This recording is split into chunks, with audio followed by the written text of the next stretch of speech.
వార్షికోత్సవం సందర్భంగా Meenakshi test tube baby centre Guntur నందు ఐవీఎఫ్ ట్రీట్మెంట్ పై 40% రాయితీ. సుమన్ టీవీ ప్రేక్షకులకు నమస్కారం. నేను మీ అనలిస్ట్ మందిరి కృష్ణారెడ్డిని మాట్లాడుతున్నాను. అమెరికాలోని ఒక ఫెడరల్ కోర్టు ఒక జడ్జిమెంట్ ఇచ్చింది.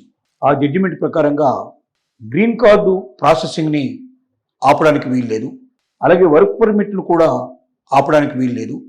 అమెరికాలో నివసిస్తూ ఎవరైతే వర్క్ పర్మిట్లకు అప్లై చేసుకున్నారో, వివిధ రకాల వీసాల కోసం అప్లై చేసుకున్నారో, అలాగే గ్రీన్ కార్డు కోసం అప్లై చేసుకున్నారో, ఈ ప్రాసెస్ను ఆపడానికి వీల్లేదు అన్నటువంటి తీర్పు అంతకుముందు ట్రంప్ ఇచ్చినటువంటి ఆర్డినెన్స్లో చాలా ఇట్లకి విఘాతంలాగా తగింది.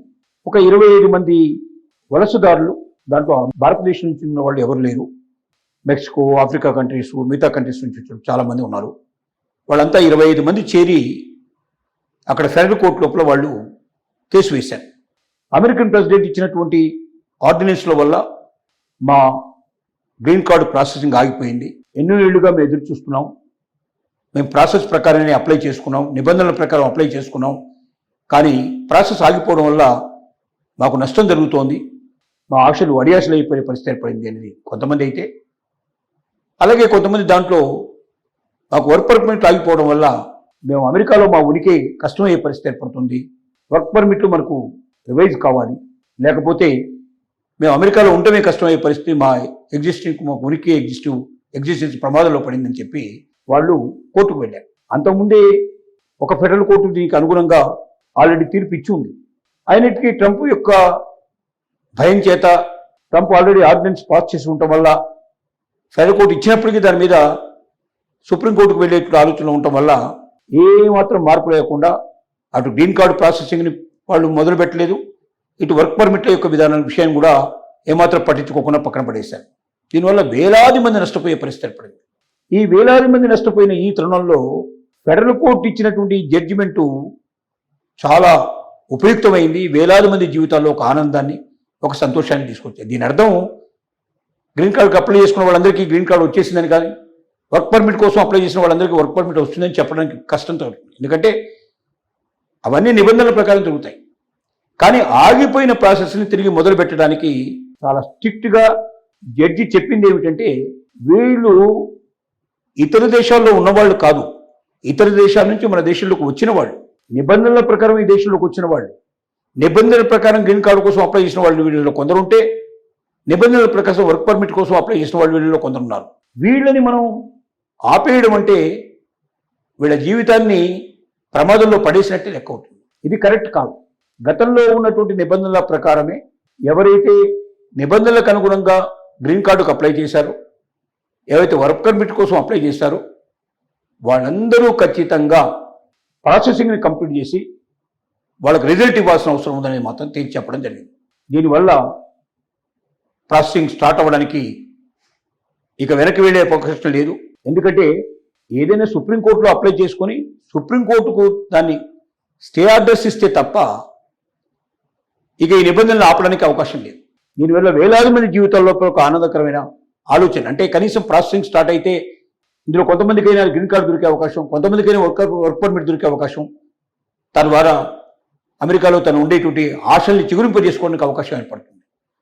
తమ కుటుంబాల్ని అమెరికాలో ఉండేటట్టుగా చేసుకోవడానికి ఒక అవకాశం ఏర్పడుతుంది. ఇది హర్షించినటువంటి వాళ్ళు చాలామంది ఉన్నారు. ఈ వేలాది మంది వలసదారులకి ఒక ఆనందకరమైనటువంటి తీర్పు కింద దీన్ని చెప్పక తప్పదు. ఇది భవిష్యత్తులో మరిన్ని తీర్పులకి దోహదం చేసేటట్టుగా కనబడుతోంది. ఎందుకంటే ఈవెన్ H1B వీసా మీద, మిగిలినటువంటి వీసాల మీద కూడా చాలామంది ఫెడరల్ కోర్టులకు వెళ్ళినటువంటి వాళ్ళు ఉన్నారు. ఈ ఫెడరల్ కోర్టులో ఇంకా పెండింగ్లో ఉన్నాయి, తీర్పు కోసం ఎదురు చూస్తున్నారు. ఇప్పుడు ఈ న్యాయమూర్తి ఇచ్చినటువంటి తీర్పు ఏదైతే ఉందో ఇది ఒక ఆలంబనగా తీసుకొని ఇతర కోర్టుల నుంచి కూడా, ఇతర వీసాల మీద కూడా నిబంధనలు సడలిస్తూ కోర్టు తీర్పులు ఇచ్చినట్టయితే అవి మరింతగా వలసదారులకి ఆనందాన్ని, సంతోషాన్ని, ఎక్కువ మంది లక్షల్లో ఉండే వాళ్లకు మేలు జరిగేట్టుగా అవకాశం ఉంటుందనేది భావంతో ఎదురు చూస్తున్నారు. దీనికి మరి ముగింపు ఉందా? ఇంకా మిగిలిన కోర్టుల్లో వెళ్ళినట్టు కేసులు కూడా వలసదారులకు అనుగుణంగా తీర్పులు వస్తాయి. తద్వారా చాలామంది వలసదారులు స్థిరమైన జీవితం గడపడానికి, నిశ్చింతగా ఉండడానికి భయాలు వదిలిపెట్టి అమెరికా లోపల తమ జీవితం కంటిన్యూ అవుతుంది, తాము ఇక్కడ భవిష్యత్తును వెతుక్కోవచ్చు అనేటువంటి ఒక బలం, అభయం కూడా దొరికే అవకాశం ఉంటుందనేది చాలామంది నమ్మకం. ఏది ఏమైనప్పటికీ ట్రంప్కి ఇది ఒక పెద్ద దెబ్బ. ట్రంప్ తను మకుటం లేని మహారాజుగా తను ఏమి చెబితేది, తను ఏ నిర్ణయం తీసుకుంటేది రాత్రి కల్లోకి వస్తుందని పొద్దున్నే అమలు చేయాలనే ఉద్దేశంతో అతను అనేక రకమైన ఆర్డినెన్స్లు జారీ చేశాడు. ముఖ్యంగా వలసదారులని నిరంకుశంగా ఆపేయడానికి ప్రయత్నం చేశాడు. వాళ్ళకున్న హక్కుల్ని కాలరాచే ప్రయత్నం చేశాడు. వలసదారుల చేత ఏర్పడ్డ దేశం అమెరికా. అసలు అమెరికాలో అక్కడే పుట్టి అక్కడే పెరిగానని చెప్పడం అనేది తర్వాత మొదలైంది. కానీ మొదట్లో ఆ దేశంలో ఎవరు లేరు. ఇతర దేశాల నుంచి వచ్చిన వాళ్ళ వలసల వల్లనే అమెరికా ఏర్పడింది.